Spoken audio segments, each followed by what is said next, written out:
Hello and welcome back. This is our first episode. My name is Anil and welcome to CampusDad. If you're wondering what this is about, it's about relationships we've had while in college and what our relationships with our parents was like. It's not just one way.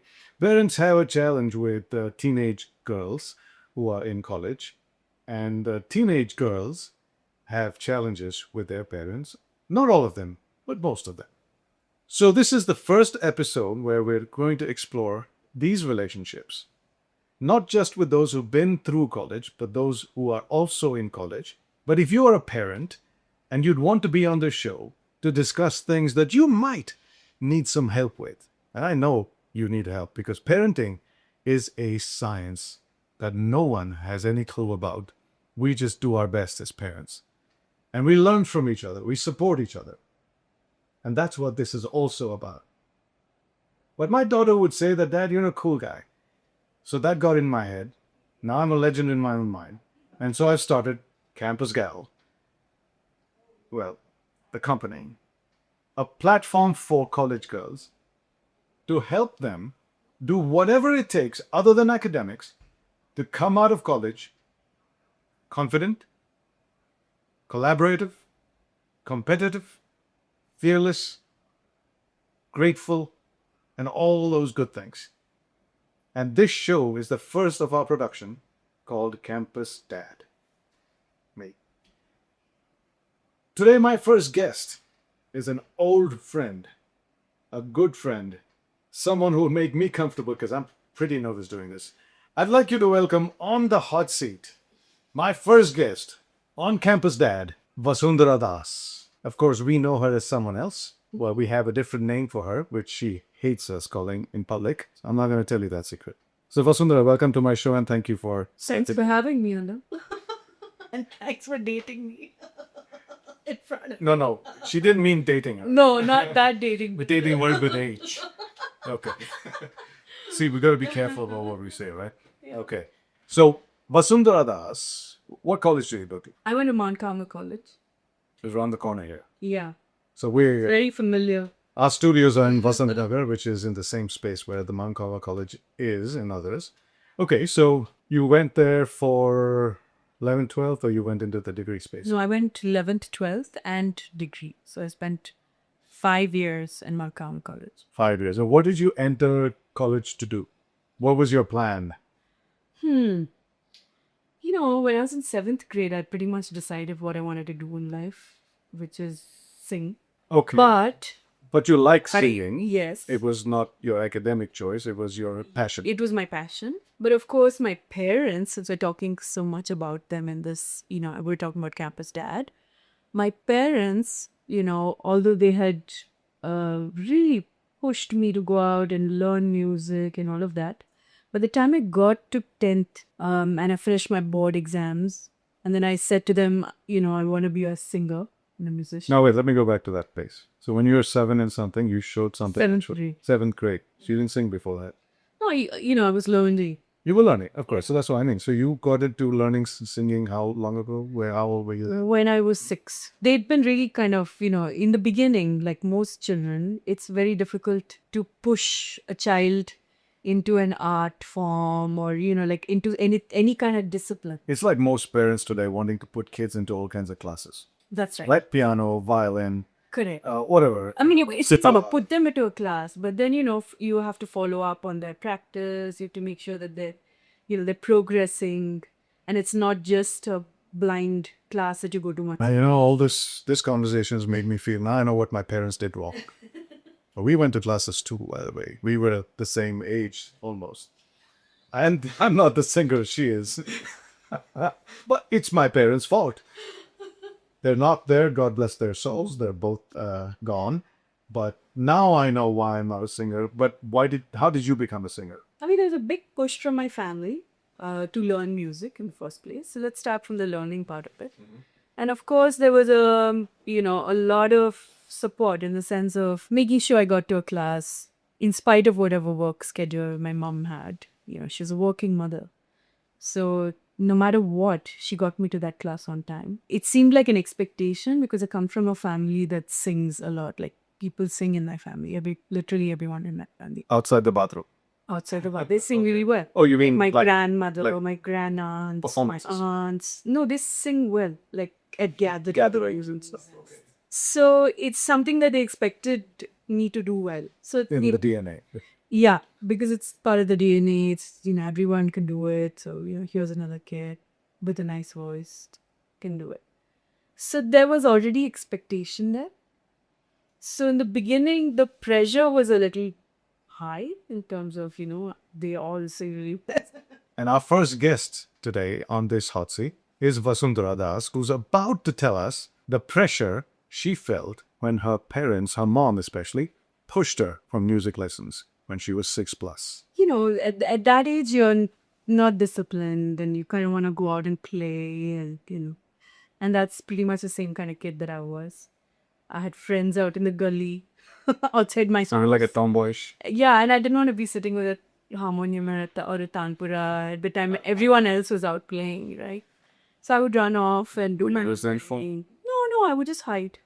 I'd just run away and hide. And so in the group class, my teacher then was Lalita Kaikiri, who's no more now. But somehow in the 3 years that I did this group lesson with her I think twice or thrice a week, I fell in love with it and really wanted to do it. Bringing parents back. So my mom would accompany me to the lesson, wait for me while I was in my class, take me back. So there's a lot of... So what felt like pressure earlier, you started understanding your mom's company to be a boon. Yeah, I mean, I recognized, I think, as I got a little older, how much it took for her to get me there and back. Like, in terms of, she could have been chilling at home, brought her day of work. Instead, she was schlepping me to my lesson. Yeah.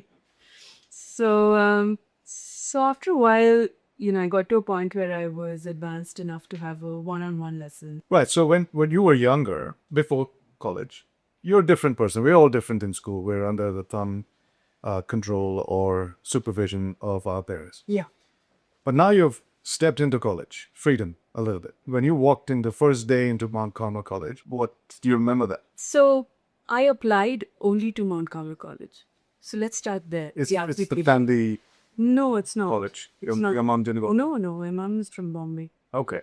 But I didn't want to go anywhere else. I just wanted to go to the one. I was very clear because they had a great attitude towards girls who had Non-traditional things. who had other interests.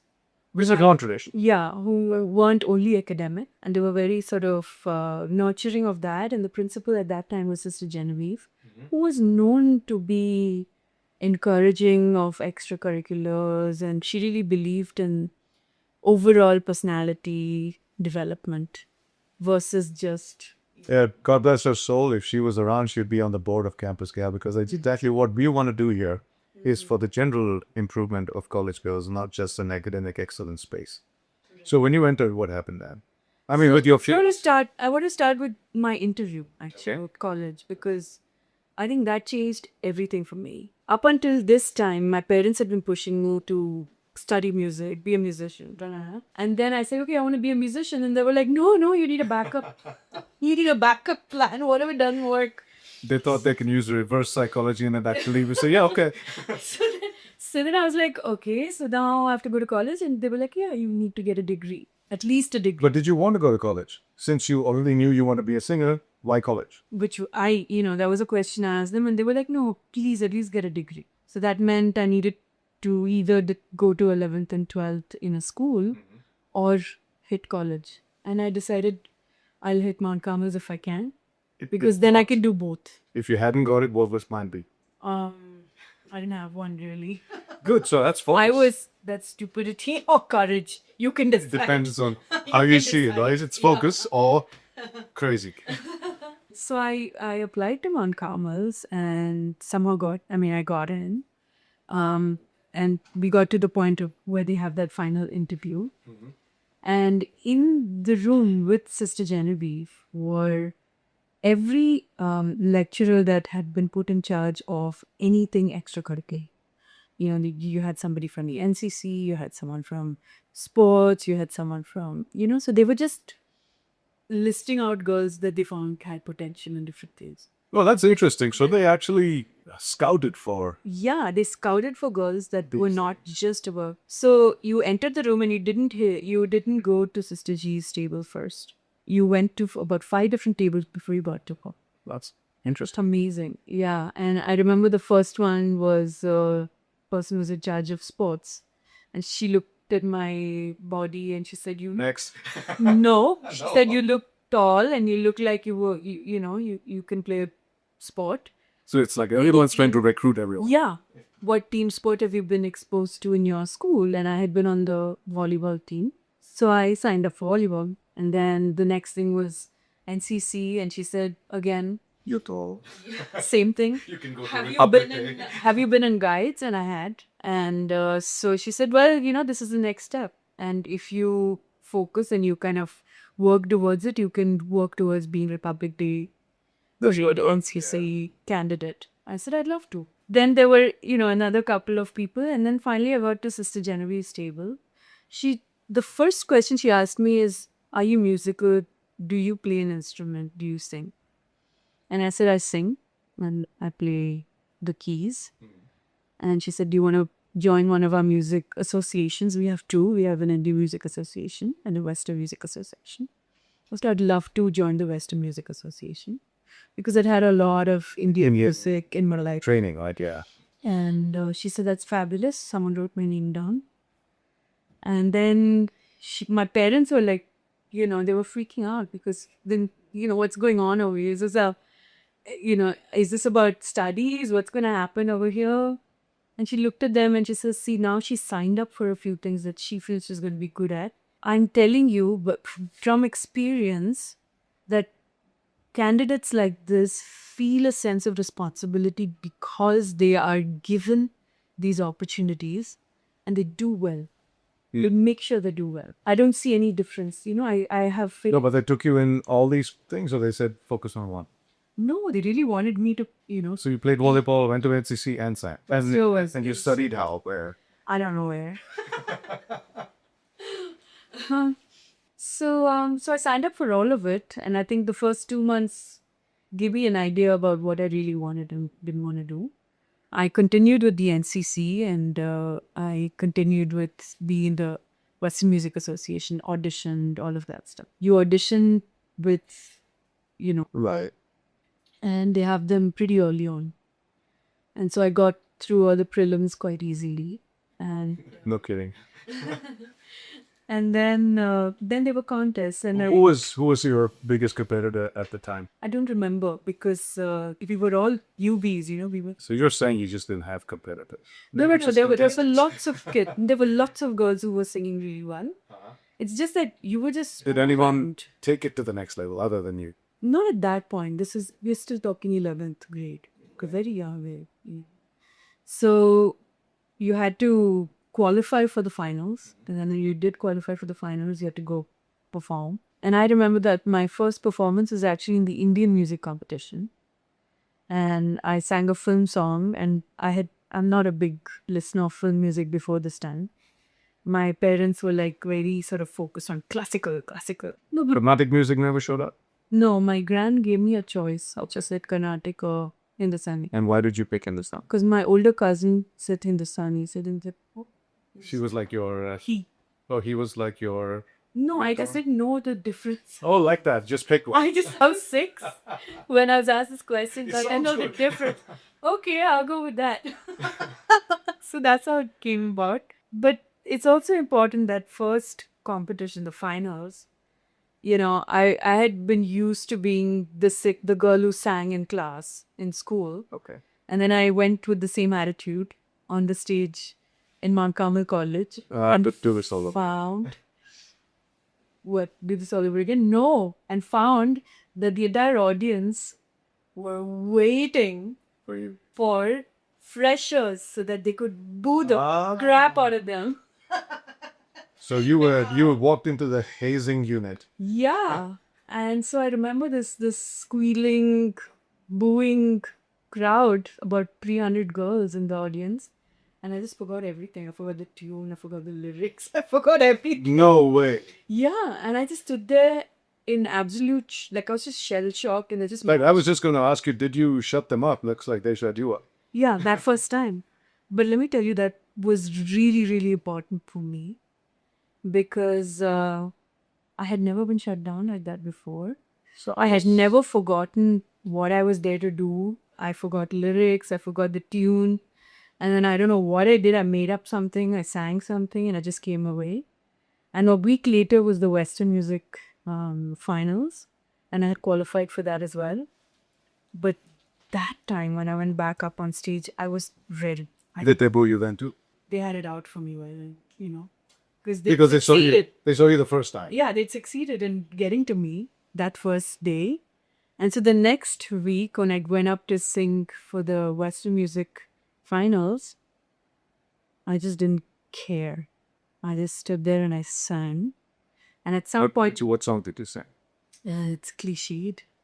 Hotel Cal. There's no the year of Whitney Houston. I will always love you. Oh. Oh man. Okay, let's get back to your parent now. And I shut them up. And they've been quiet ever since. Yeah. Good.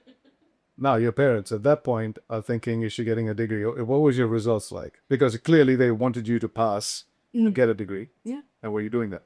I was, because in the reality at the time was that you anyway went to tuition after class. So that was the real college. So that was real college. So I had tuitions, and I had help. They made sure that I had whatever I needed access to. So I ended up getting a good grade in 12th. So all this is great. You were in the straight and narrow. You went to college. You tried to study. You did the extracurriculars. Is there anything in college that jumps out at you that you wanted to do but you didn't because that would piss your parents off? I never went out to the movies. I never went out to there was a thing, girls never got permission to go out after school, after college. And there were these noon discos that used to function on Brigade Road and Fifth Avenue, and that, I know what it's called now, but, all of these places. That I started that. Yeah, I used to be a DJ at the discotheque then on Brigade Road called Knockout. And I started the Sunday afternoon or weekday jam session, it was called that. And a local interior designer actually redesigned the whole thing just for the college kids, not just the girls.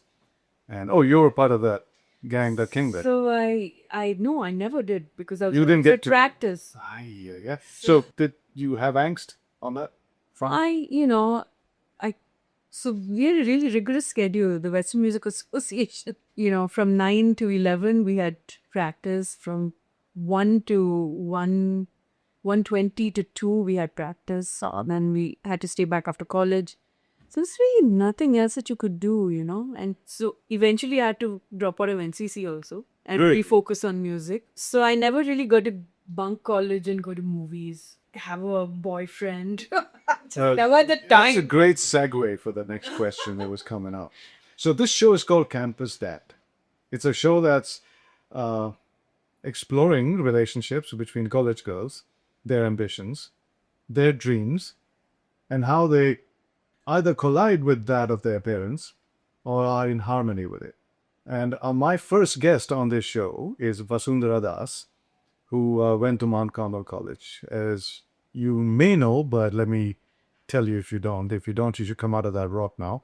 And she's a well-known singer, but she shot to fame also because of her two movies. I just know two movies. She might have done more. Hey Ram and Monsoon Wedding. Where were your parents in this whole thing? Were they telling you, hey, get a life? No, they were really happy that I was kind of at least, agreeable to getting a degree, and I was going to college. They was just like, Yeah, but still, good. That's good enough. But they didn't give you a time frame saying you should come out in 3 years.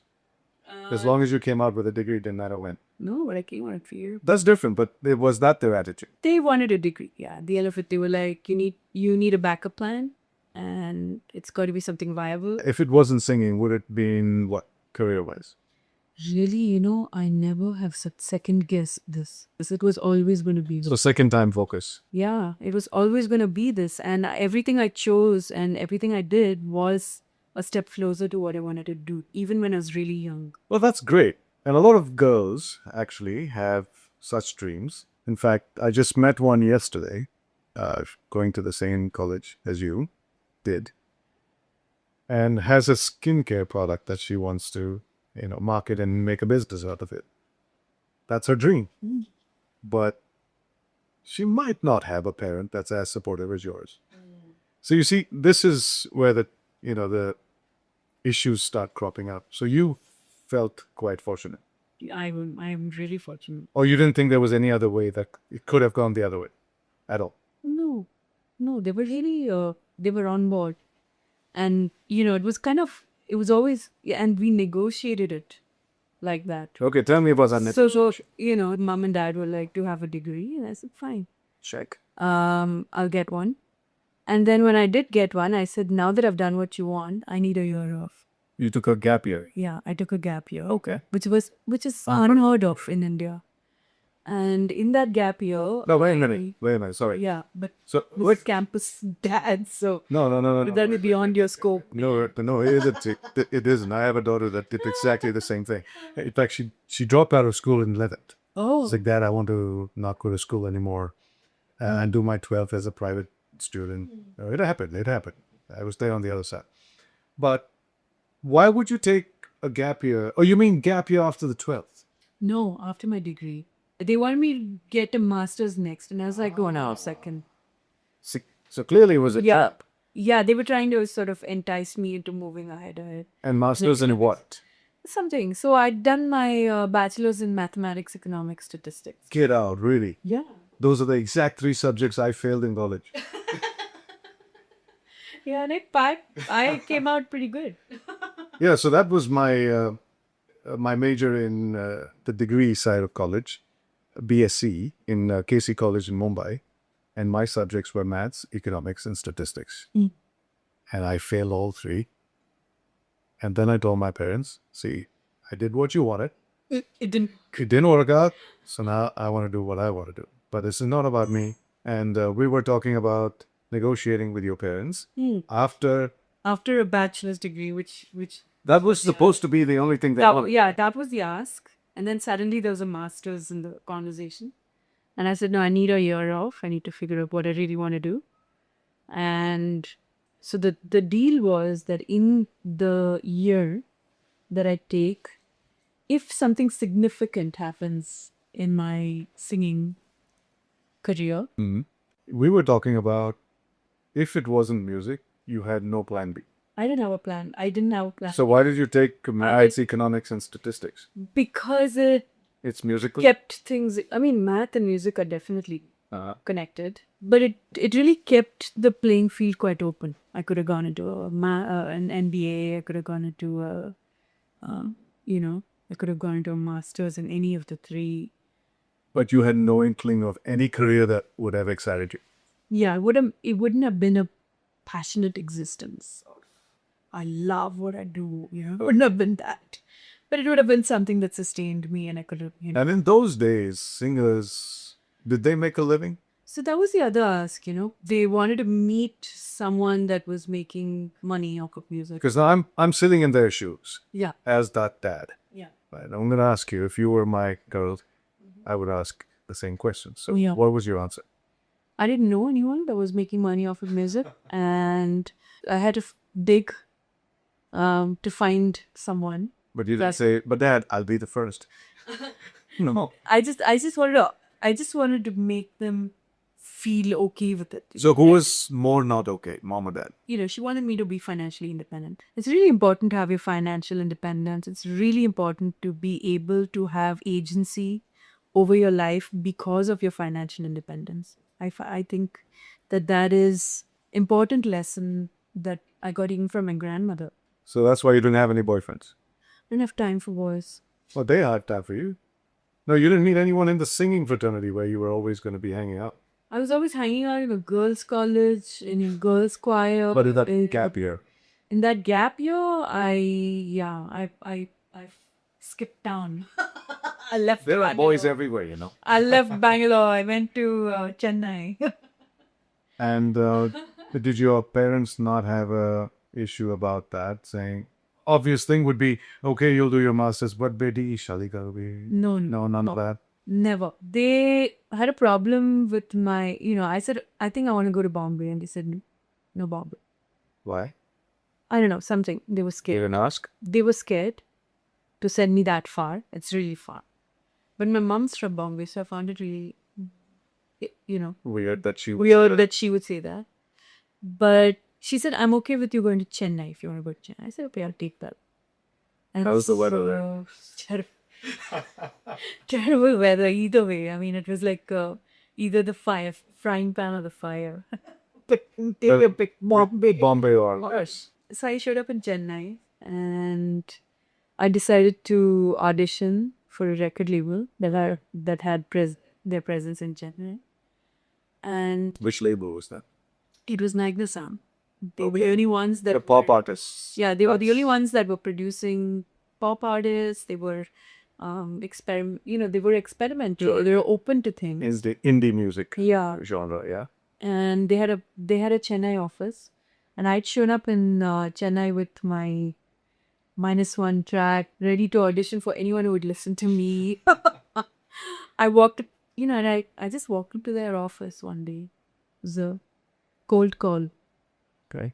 I just found their address. And you were 21, 22? 22. So while in college, there were no boys on the scene. Did you miss it? At some point, did you look at this guy? I mean, I had crushes. Exactly. Now let's talk real. I had crushes. I mean, And did you know them? yeah, I knew a couple of them.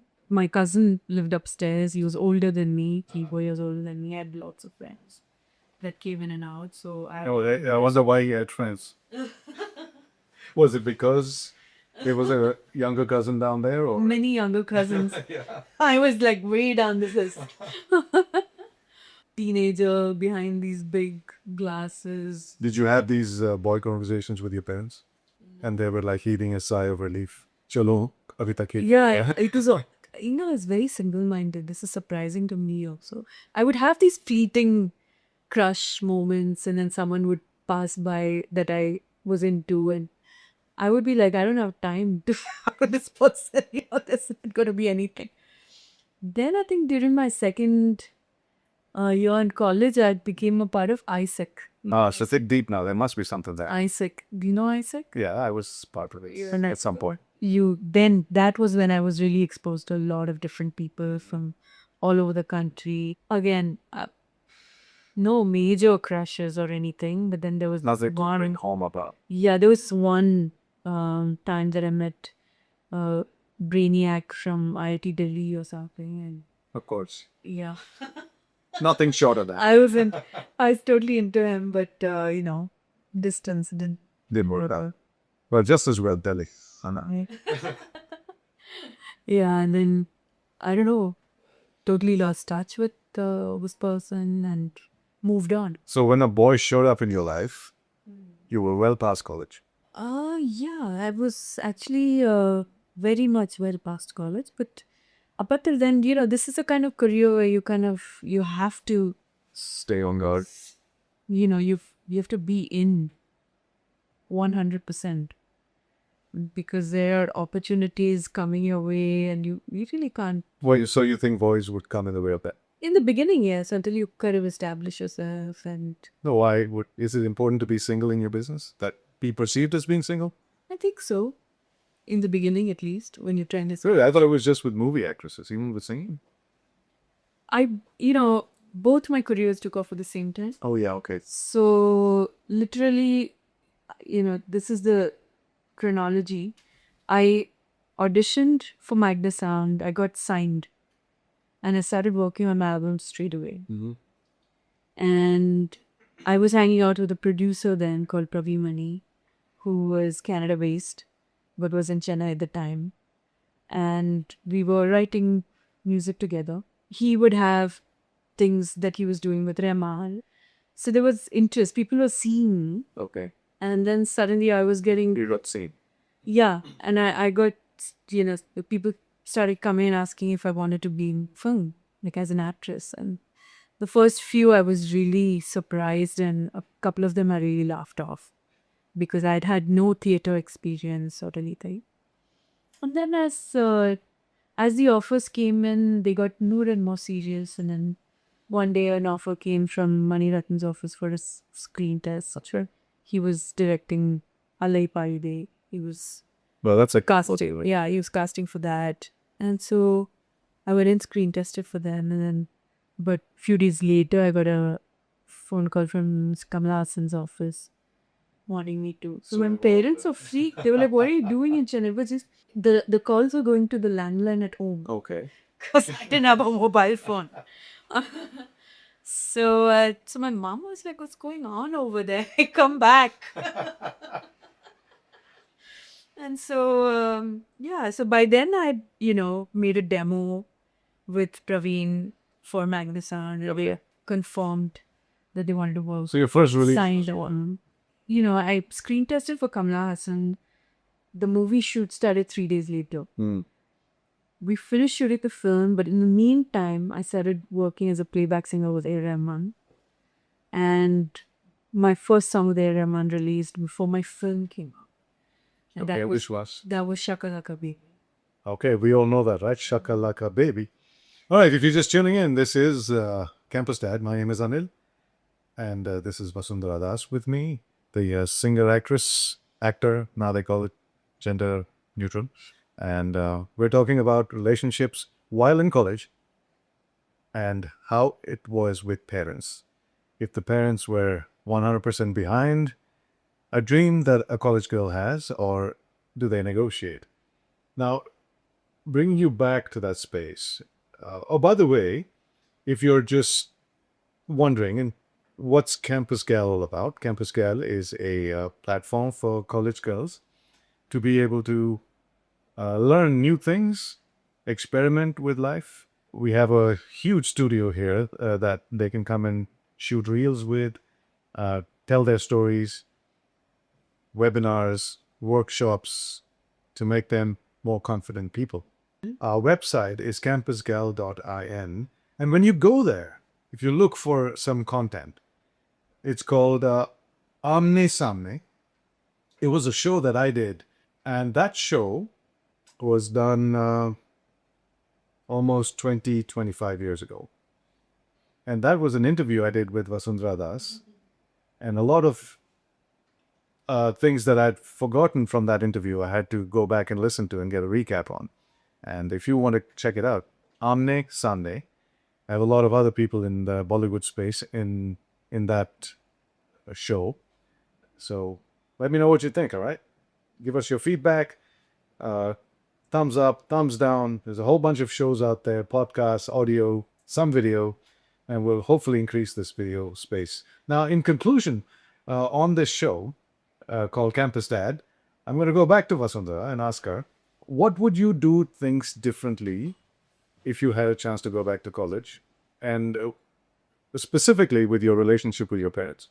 Not a whole lot. It was Why fix it if it's not broken, eh? yeah, because they were totally behind me. What if they weren't? Ain't broken, no. No, if they What if they weren't. weren't? Yeah, but now I'm having you dig into who you were, or who you were then. What would you have done? See, I did what they wanted. I got my degree. They were happy with it. And then, in the 1 year that I had, No, I we're went going out into, and got into the career that I wanted to get in. we're going into a space that you might have never thought about because you never have to. No, I never. So I'm just asking you a rhetorical question. What would I have done? Hypothetically. I don't know. I would have still done what I wanted to do, I think. Because I think my parents brought me up to be someone that should know what they want, what they're really good at, Even if there was going to be conflict. even if there was going to be conflict. And, going to Chennai and all of that was kind of, I'm sure they weren't okay with it. They kind of went with it. With the They were trying to compromise on with the trust that they may have brought me up with the right kind of values. And I don't think and it turned out the way it turned out, and there's really nothing to regret. Good. Well, you're listening to the first episode of Campus Dad. That's me. And my first guest on the show was Vasundhara Das. That's her. Used to be campus gal. It used to be a campus gal. Well, there's always a campus gal in all of us. Specifically to women out there, there is a woman in every campus gal, and there's a campus gal in every woman. We'd like to explore all of those things on CampusGal.in. This is your platform. If you know somebody who's in college, if you are in college, if you were in college, and you would like to have had some things during that life of yours, and you don't, or you didn't get it, but would like to be a part of it now, like a mentor, for example, we're hoping to grow the sisterhood of girls in college as they leave college and get into the real world, but go out there with a strong sense of sisterhood where they look out for each other. You could be that mentor who's already out of college. Join us, write to us, and we'll see how we can fit this whole thing in. But for now, thank you, Vasundhara, for coming here on this show and giving us your parental experience. Experience with my parents. Yeah. Yeah, that's right. She's not a parent yet. I don't know how to say goodbyes. It hurts me a lot. So I'll just say thank you for joining us. Until next time. And our next episode, we're going to be talking to girls who've taken on non-traditional careers right out of college, which is where most of the angst happens with parents. Some are supportive, like Vasundhara's parents, but some might not be. So stay tuned for a few more that'll come our way. This is about real people, real conversations. This is where girl talk gets real on CampusGal.in. Till next time.